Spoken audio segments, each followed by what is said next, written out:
Good morning. Good morning. We're continuing our series on the portraits of the past. And today I'm talking about Joseph. Joseph is a descendant of Abraham, a descendant of Isaac, a descendant of Jacob.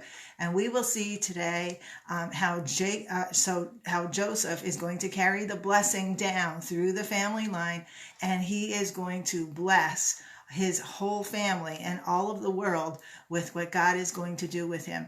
So today starts part one of this mini series within the broader series of Portraits of the Past.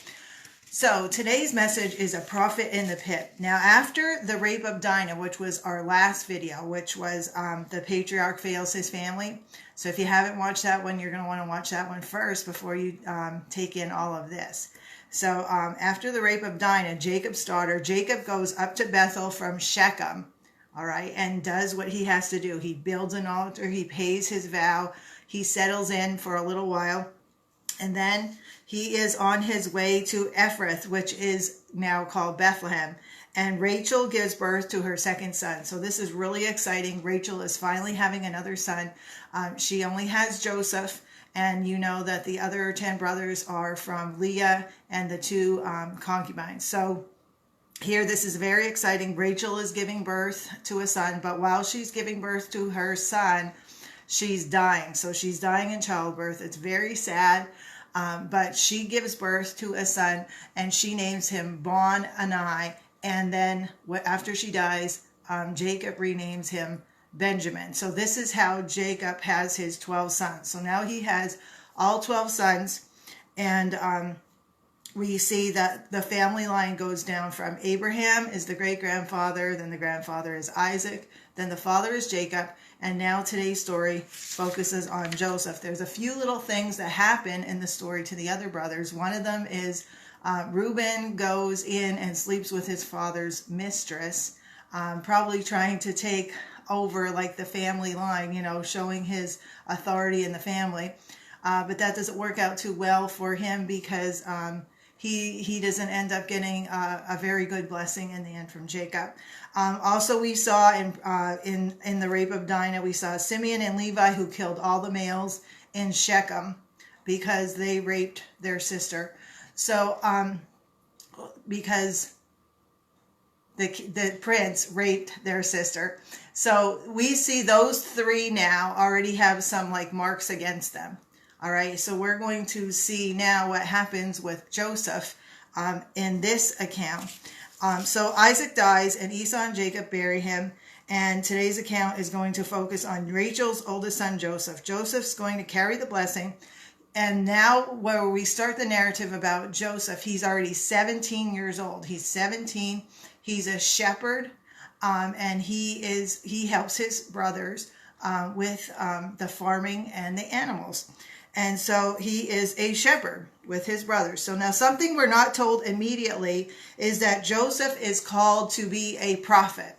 That's very important to see ahead of time, because then the things that happen to Joseph will make sense.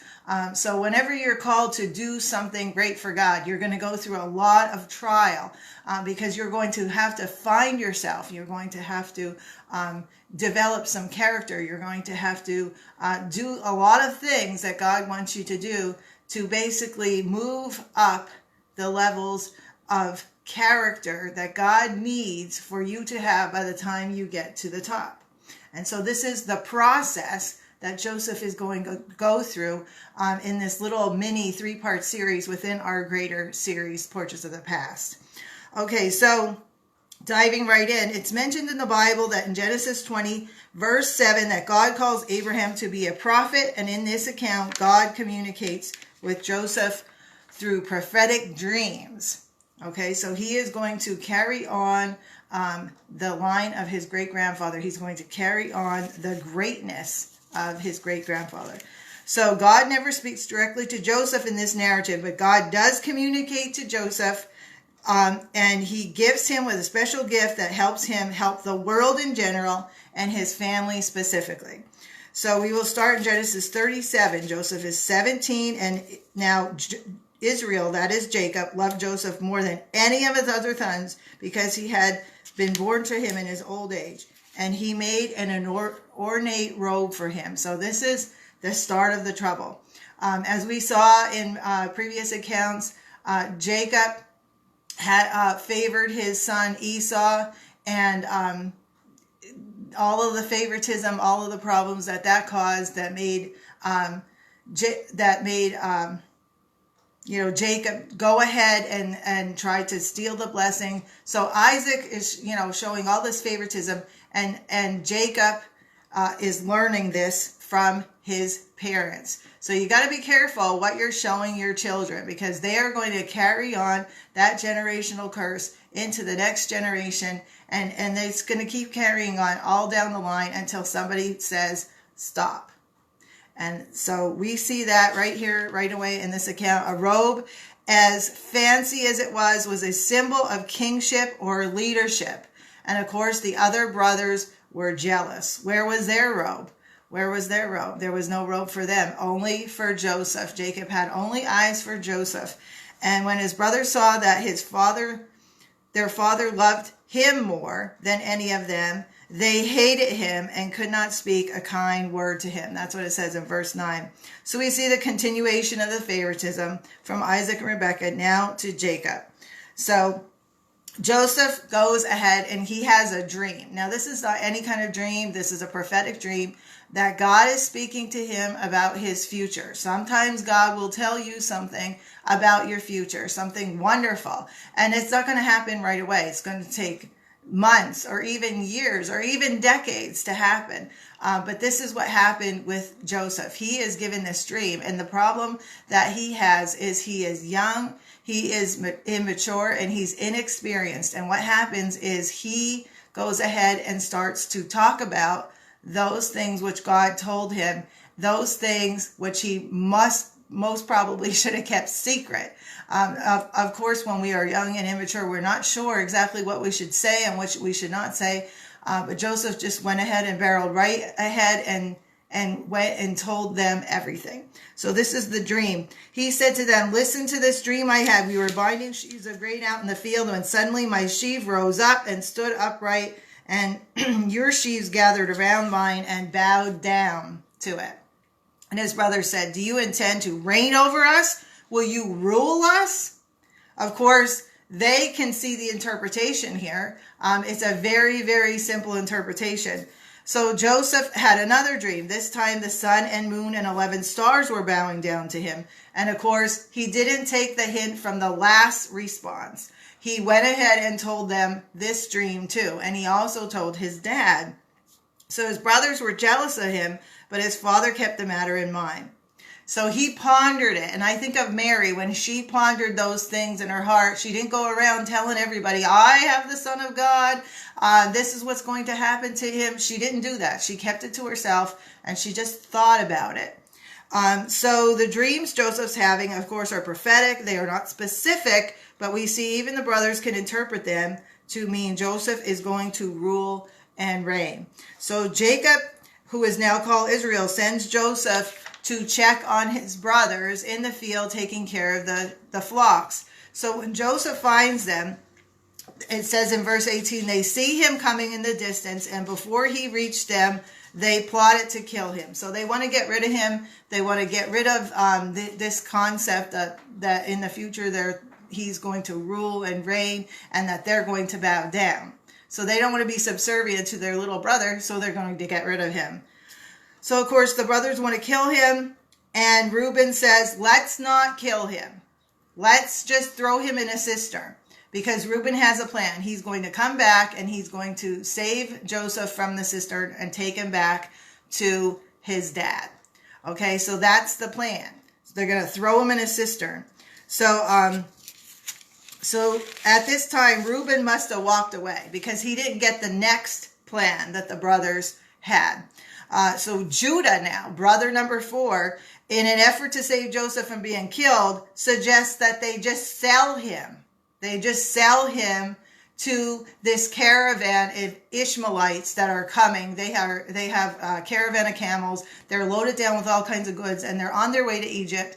And so Judah, he says, "Let's just sell him to those Ishmaelites." And that's exactly what they do. They sell him to the Ishmaelites for 20 shekels of silver. And when Reuben comes back to take him out of the cistern, out of the well that doesn't have any water in it, he's gone. Meanwhile, the brothers are already plotting what they're going to tell their dad, what they're going to tell Jacob. And they go and they take his robe and they dip it in goat's blood and they take it back to their dad and say, look, we found his robe. And they let Jacob try to figure out what happened to him. So, of course, Jacob is telling them, oh my gosh, certainly a ferocious animal has devoured my son.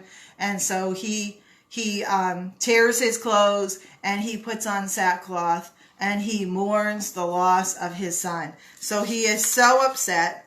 And meanwhile, Joseph is in Egypt. Joseph is transferred from the land of Canaan, where they were living, to the country of Egypt. And he's being sold to an important official of the king. The king there is called the Pharaoh.